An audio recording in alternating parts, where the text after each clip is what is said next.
Hi, everyone. As you can see, today I am joined by another person. I know, a rarity, but we're doing it. I'm joined by Jenna of Go Read Some Comics with Jenna, and she's got a great channel where she just talks about a whole plethora of things, reactions to footage, just your thoughts and whims. And I absolutely adore that. And you have those great thumbnails with the hearts, which I always appreciate because I know it's you right away. So thank you. Thank you. I'm always so happy when someone compliments my thumbnail design because it's like I went for like the old classic like romance comic kind of vibe because I was like, that's so different in the sea of YouTube thumbnails. So every time someone resonates with it, I get very happy.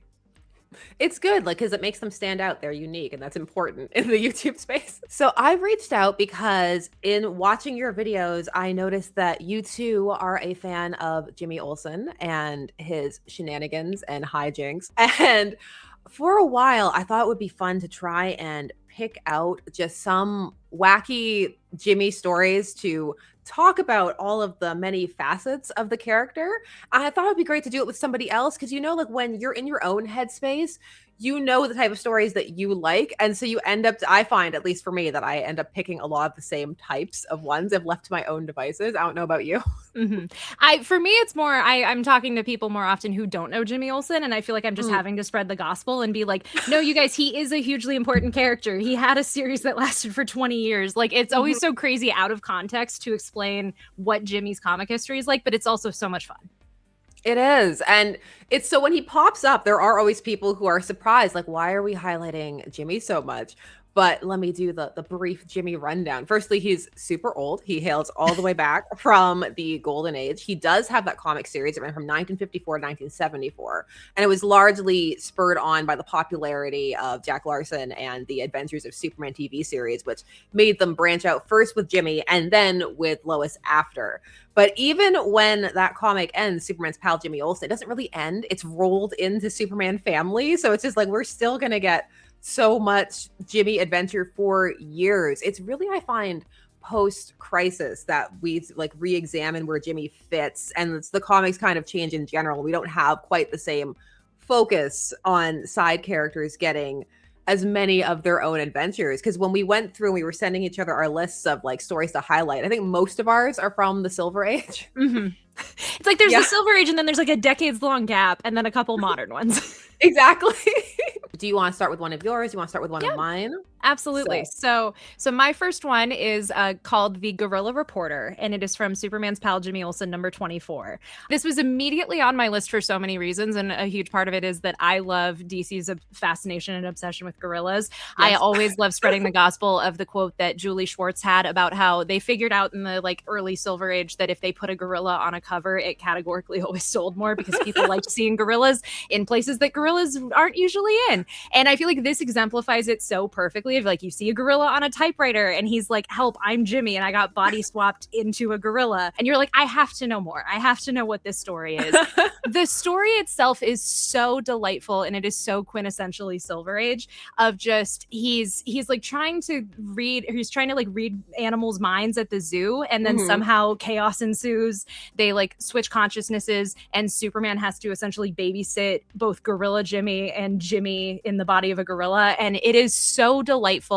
There are so many panels out of context that just feel like they could be the greatest memes you've ever seen, but it feels like the perfect kind of like Silver Age encapsulation of like the kind of stuff that Jimmy started to get into around that time. Again, this is issue 24 out of a 20-year book. Like it feels like this is one of those turning points where stuff really started getting crazy for him. It also happens more than once, encounters with Jimmy and gorillas, the infamous bride one as well. So it's always like a good time. And Jimmy transforming and body swapping is also just going to become a staple. Yes. I have a few on mine too, but the first one that I jumped to, which was Superman's pal Jimmy Olsen 76, and it's from 1974. Not 1974, that's a lie. It's 1964. And it's this one is Jimmy's Legion Romances on the cover, but inside it's actually got a different title, which is not uncommon. And it is the first story out of it. Yeah, and it's Jerry Siegel and John Forte. And this one I picked because it just has so many Jimmy things happening on top of each other, which is you're getting him being Elastic Lad. You're getting his atrocious relationship with Lucy Lane, who it's just every time you get to see them together, it's just, why is this happening? She's so awful to him.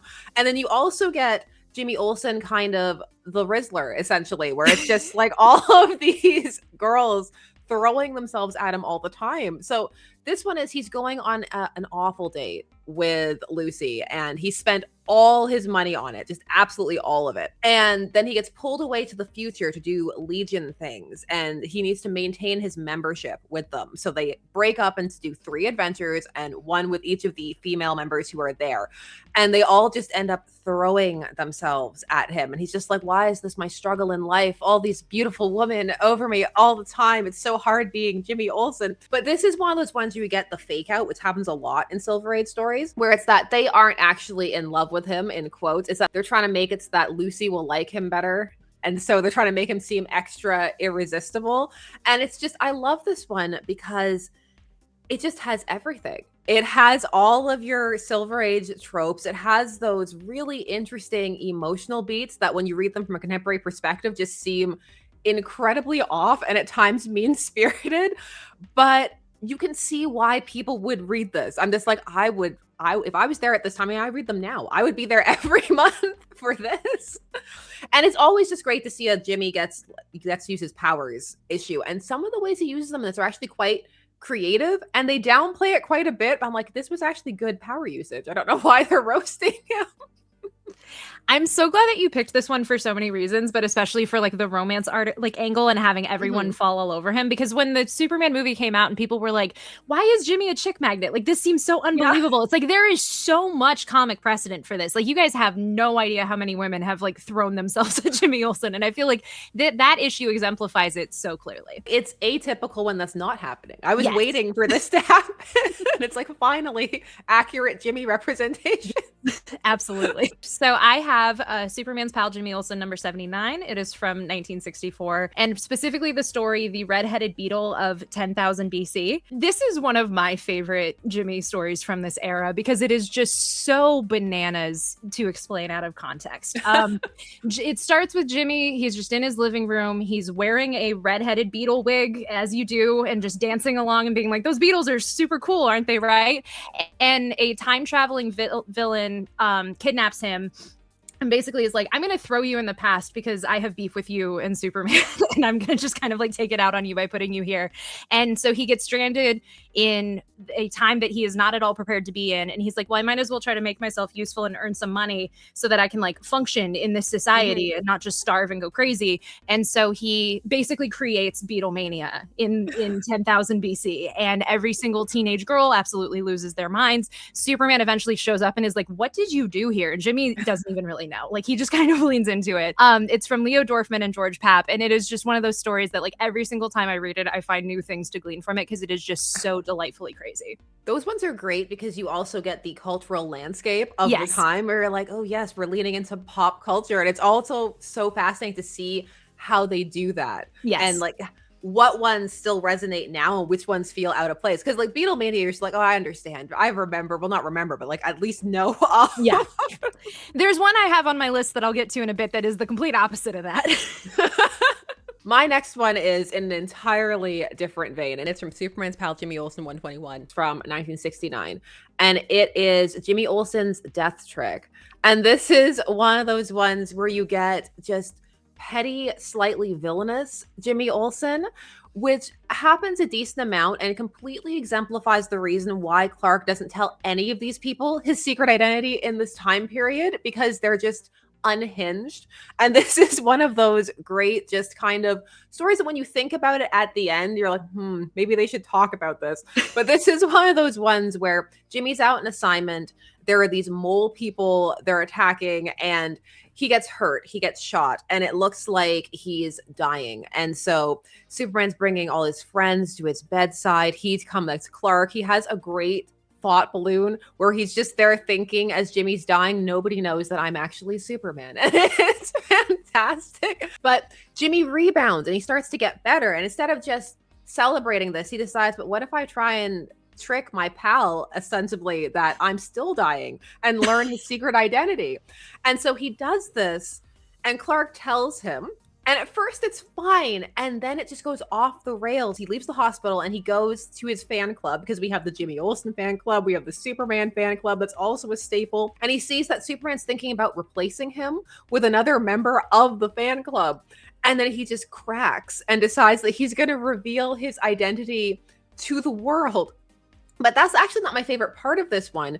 It's that Superman starts acting really off. He starts calling kids brats and a whole bunch of stuff. Then at the end of it, we're running out of panels because this is the second story. We don't have a lot of time. And so they decide that Jimmy thinks that there was red kryptonite at the scene. And that, so obviously everything Superman told him was a lie, so he can't be Clark Kent. But there was no red kryptonite. So the story just always, I'm like, so he was just calling people brats and shaking the plane that Lucy was on and everything for no reason.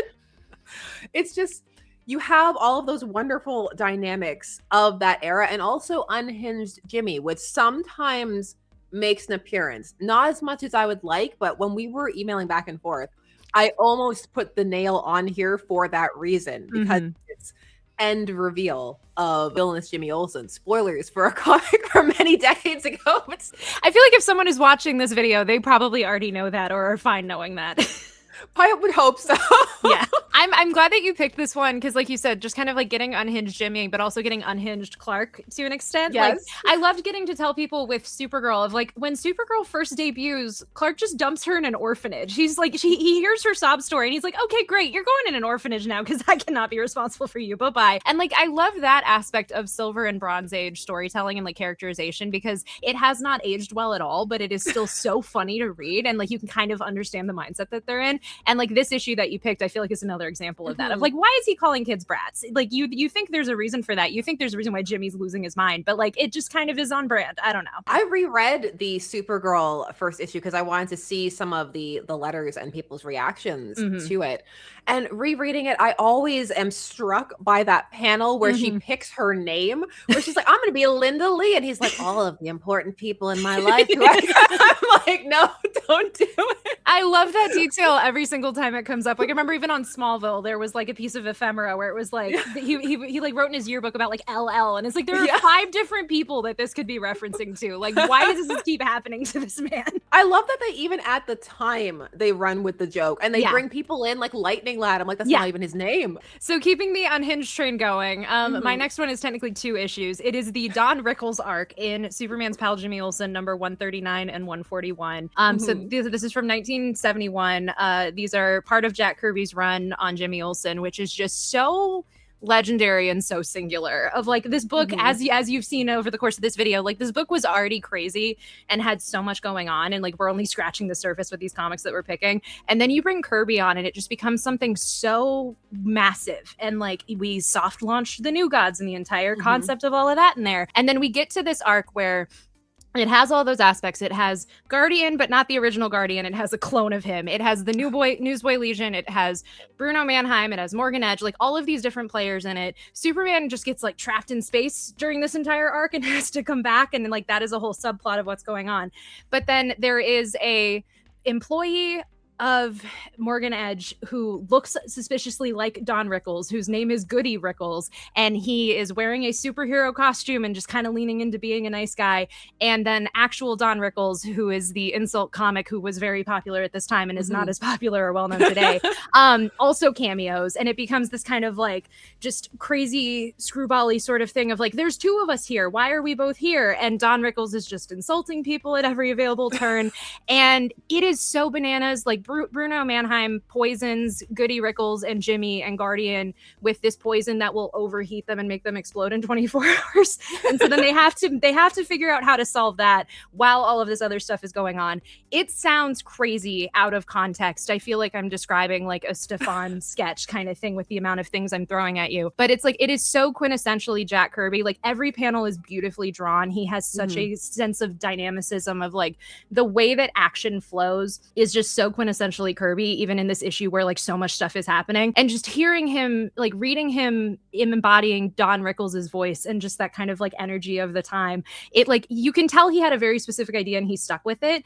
It's not so much a Jimmy issue. Jimmy has an arc in it, but it's really just kind of a perfect showcase for the Kirby era of this book and like how much stuff was thrown into it, because it's like there is a crazy amount of shit going on here and it all somehow manages to work. When people think of this era of Kirby at DC, I find they tend to think of those bigger things. They think about the New Gods, or they think about some people for me on my channel, they're like the Sandman. I'm like, yes, there was the Sandman during that time period.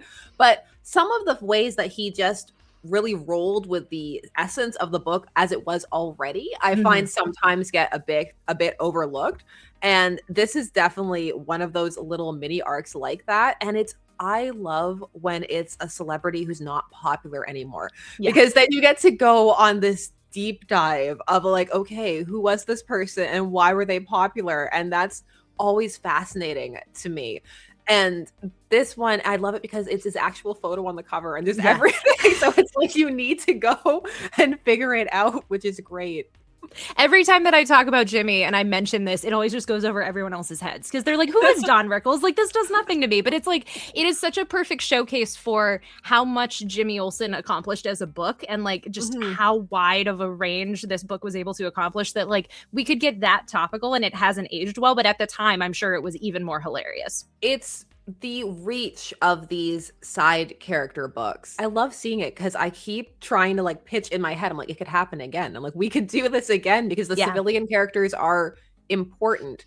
And on the topic of the way that these comics have their space in comic history, the next one I picked was from Superman's pal Jimmy Olsen 56, The Son of Jimmy Olsen from 1961, which is by Jerry Siegel, and we have the Kurt Schaffenberger art for this one. And I picked this one largely because it's an imaginary story.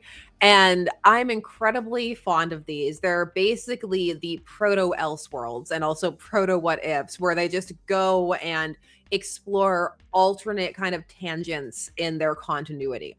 And they launched this in the Lois Lane series with a bunch of ones about what if she actually married Superman. And they're basically just reasons like why this can't happen and why it wouldn't work, which is always really funny. But this is one of the early ones that's branching off of that, because even in the opening, it has a because you demanded it by popular demand. We're exploring more marriages. And the one that they say people wanted was Jimmy and Lucy, to which I ask people, what's wrong with you? Because their relationship. But this one, they kind of sidestep it, I noticed too, because this one's set in the future where they're already married. And so are Clark and Lois. And what we have are their kids getting together. So we have Jimmy Jr. and then Lola Kent, who is Supermaid. And so we get to replay the dynamics, which is basically just them trying to hammer us over the head of why a regular person can't be married to a superpowered person. And we replay that dynamic out with Jimmy Jr. and Lola. And so Jimmy's much more of a side character in this, but Jimmy Jr. is essentially just Jimmy, except for the fact that he is an astronaut and a pilot in space.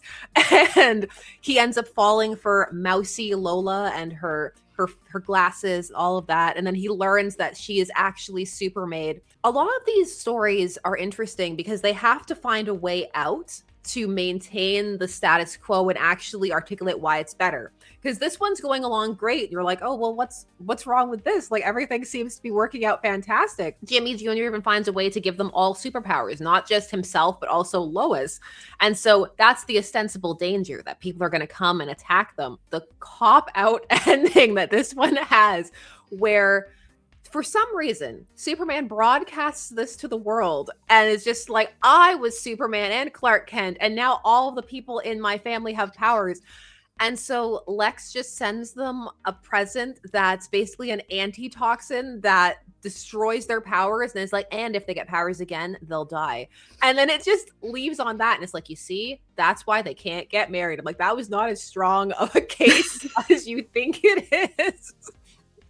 I love those imaginary stories so much. Like, my personal favorite is the one where Lois realizes that Superman is marrying a robot clone of her, and like the entire league is there, like every superhero who existed at the time is there, and she's like, this is so crazy, what's going on? And like being gaslit into oblivion by this robot clone of herself. Like, it was so funny, like you said at the time, how they tried to like always preserve the status quo but show you these what ifs, but they're so implausible that there's like no rooting in reality whatsoever.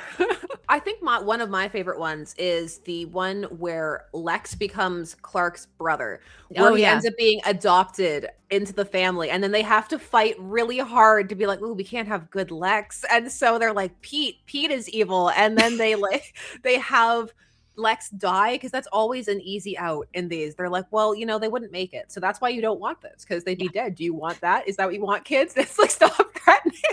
It had to be traumatizing as like a child at that time, like reading some of these issues and like thinking, oh, this could be canon, this could be great, and then it suddenly is not in any way, shape, or form, and you're like, well, now that ruined my day. I'm gonna go read like, I don't know, I Love Lulu or something else to try to calm down from it. Like, it has to be insane. Well, because you see it in how people respond and write in arguing. And this is still the era where sometimes the editor is having a good day and like you'll get a nice clap back, and sometimes they're not. And I'm just like, I don't think I would recover from some of these responses. The most heartbreaking one to me is the little girl asking about Jason Todd, where she's just like so sad. Like, it goes viral like every couple months, I feel like, because people are always just like, this is so sad, of like, why did he have to die? He was such a sweet boy. I loved him so much. He's like an 8-year-old girl who does not know any better. And like you said, getting a response at that time had to just feel crazy, especially when it is something that's kind of like, oh, this is not going along with what I was thinking at all. So my next one is jumping ahead quite a few decades. It's All-Star Superman #4.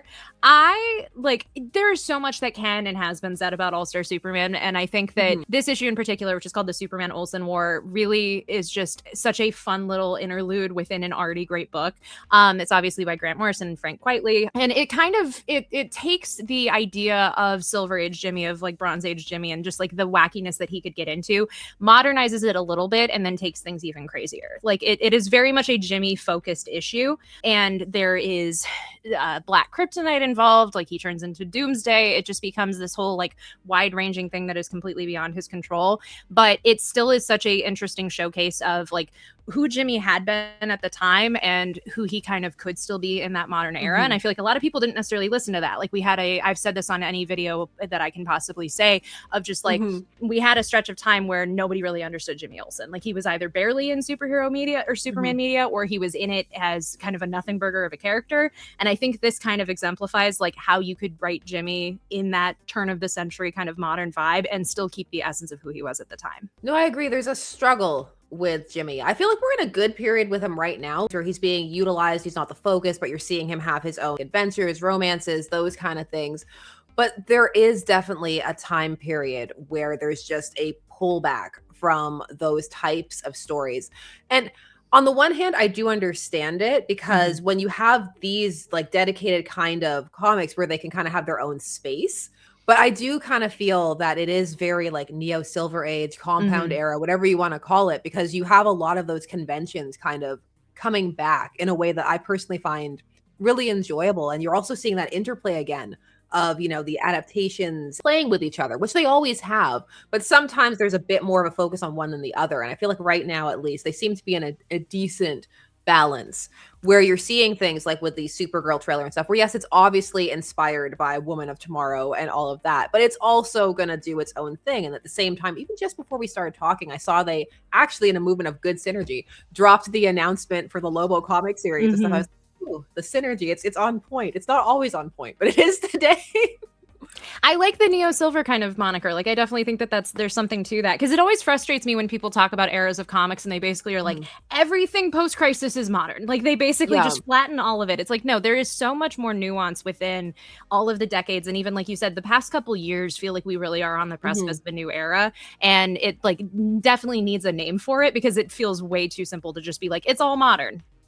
No, because I feel like there are chunks, at least when I look back at it, like I consider there to be like a chunk after Infinite Crisis. And then I consider there to be an era around the New 52 time as well, where we're kind of in a different space. Yeah. Same with around the like pandemic era and stuff. I'm like, there are definitely different things that have happened. And I don't think any of them are as long as potentially like the Bronze Age or the Silver Age. But we've definitely gone through some shifts that deserve their own titles, rather than what we're doing right now, which is just kind of extending the other eras out. And I have one that is also leaping forward, a Jimmy Olsen one-shot from 2011. It's like a week with a Jimmy Olsen's Big Week is what it's called. It's by Nick Spencer. It has a bunch of artist anchors, so I will put them up on the screen rather than read them all out. But this one is very interesting, because Yes, it's a love letter to classic Jimmy and all of those things, but it's also very much doing its own thing and showing what this could have looked like in this era. Now we're at 2011, so of course that means we're right on the cusp of New 52 things, and we're gonna erase and yeet a bunch of things out the window. So this kind of exists in its own little space. But basically what this is what it says on the cover. It's a week in the life of Jimmy Olsen, where he's having this competition with Sebastian Mallory, who was this rival character working at LexCorp at the time. And he is trying to prove that he can have a better, more interesting, more exciting week than this guy, because he's also in the midst of this kind of depressive state where he's wrestling with the fact that he is Superman's pal. That's what people know him for. He's had all these fun types of adventures, but they don't necessarily feel that fun anymore. There's just a kind of different vibe and energy to his life. This comic also has Chloe Sullivan in it. It just brings in Chloe Sullivan and has her be Jimmy's ex. That is a huge part of the story, him trying to get her back, which is arguably, in my opinion, the worst part of the story. But overall, you have a bunch of zany happenings, but playing out in the story tones and stylings of that era. You have him stop an alien invasion by making Earth seem really boring and taking them to all the most boring places on Earth he can find, because they are a party race who wants to use the planet to party all the time. He ends up having a Mixius Plitlick type plot where he ends up being pursued by this woman who then makes all of his dreams come true. But it turns out to be one of those classic Silver Age fake outs. So it's really interesting in that it pulls all of those things, but it doesn't feel like it's trying to be them. Sometimes when you have these stories that like harken back like that, they attempt to replicate the energy or style of the time. And this isn't doing that. And that's why I find it so interesting, because it's just acknowledging the type of adventure you could have with Jimmy that he used to have, but in that time period. And it really works because Superman doesn't appear until the very end. And he's only there for about one panel. So it very much is Jimmy. And then you have some of the other characters pop in. Supergirl pops in briefly, Lois, those kinds of things. But he really holds his own for the entire outing. And it's a lot of fun. And it's an updated type of version of that fun, which makes it a tad more serious, but doesn't make it dour or overly grim or sad or anything like that.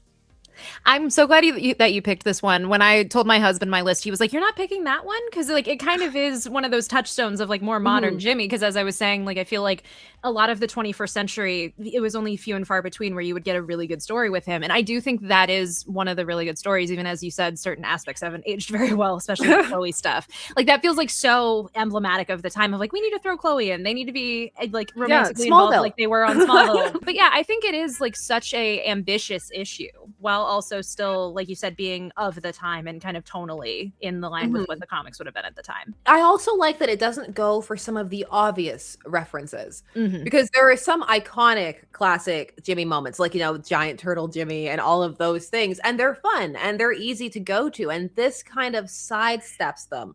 It also does one very of the time thing, which is make it about video games. Ultimately, they're like, actually, the most important thing about this was video games, and that they're not lame, and that it's cool that you play them all the time. And I'm like, I appreciate you throwing that in there, Jimmy Olsen. So for my last one, we're going to go very modern. It is the prank war issue from Superman's pal Jimmy Olsen #6 from Matt Fraction and Steve Lieber. There is so much you can say about this book. Like I genuinely believe that this is one of DC's like modern classics, for lack of a better term. Like it is so brilliantly constructed. Like Fraction and Lieber work so perfectly together. They are on the top of their game. And like I could have picked every single issue from this book and made an argument that it's among the best Jimmy stories. But like this one is just so much fun. And it's exactly what it sounds like. It's him and Batman in a prank war. And you kind of establish the fact that like, oh yeah, they both know Superman and they're both close with Superman. They should be in each other's orbit and kind of have their own kind of little path with each other. And it manifests in the most unhinged way possible. I have one panel pulled up because I didn't want to butcher the dialogue, but at one point Batman tells Jimmy, usually when I'm involved with someone who has a pathology like yours, there's a bus full of dead school kids come somewhere. So it's like, that is the perfect like kind of evil unhinged Jimmy. Like you really see that in this this issue. And it just goes into the zaniest possible places, but they all feel very on brand for both characters. I use the Batman sequence towards the end of the issue where he is just sitting with the little arrow headband on his head and he's like, I'm also hilarious. I use that all the time. Like, it is such a beautiful panel, and it is so the kind of the dichotomy of Batman in such a perfect way. I think this issue is just endlessly fun. Like, I will recommend it to everybody at every available opportunity. I love this entire series too. It's just like you said, like you could really just be like, here, read this, just for anybody to get them into it. And it's great because while it really is just a treasure trove of references, and it's so fun if you're familiar with classic Jimmy, you don't need to be. It just reads as a very madcap type of adventure if you're not. But it's the kind of thing that I think can ignite an interest in finding out where a bunch of these things are coming from, because some of them seem so off the wall that you kind of want to know, like, why is this happening? Like, what kind of history does Jimmy have that I don't know about, that all of these things can be brought in and he can have these types of adventures? I remember when I first read it, it genuinely surprised me that that tone could still be recaptured in that way, because it is hard. And that's one of the reasons why I feel like it can be risky when someone tries to replicate the classic tone, because there's just so much that's different in this era that means that it's not going to hit the same way.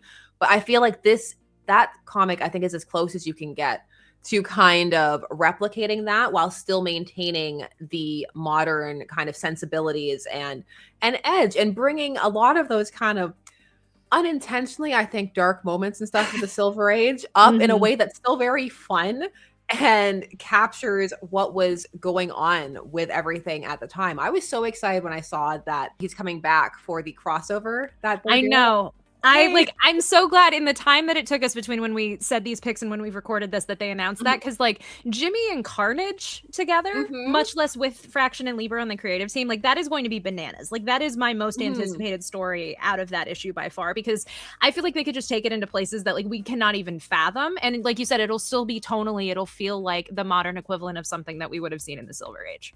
No, exactly. And I've seen a lot of people, specifically with that one and the Power Girl Punisher one, but they're like, why? But why though? And I'm like, no, this makes way more sense than you think.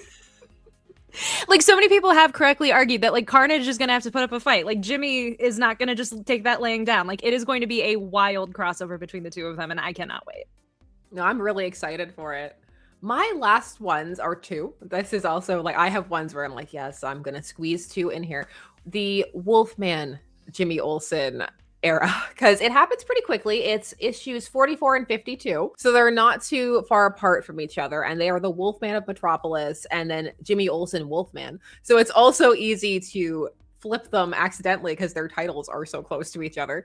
The first is by Otto Binder. The second is by Jerry Siegel. And they both give you exactly what they promise, which is Jimmy Olsen turning into a Wolfman, just for different reasons each time. And I picked this over the Turtle transformation, even though that is the iconic one that you see all the time. It's on the cover of like the DC's Finest that they did, and justifiably so. It's a great moment. But just in terms of overall story, I think that the Wolfman one's more clever and has more going on. And that's part of why I picked it, because the first one is he accidentally swallows this potion that turns him into a Wolfman. And then on it, thankfully, there were instructions as to how to fix it. I guess this happens a lot. And so he has to get a willing, and it highlights willing, a willing kiss from a beautiful girl. This one is fun because it's all of the convoluted ways that the story finds for people not to find out that he's actually a Wolfman. His date with Lucy is a costume party, and she's going as Little Red Riding Hood. So, oh, isn't it cute? He's matching her.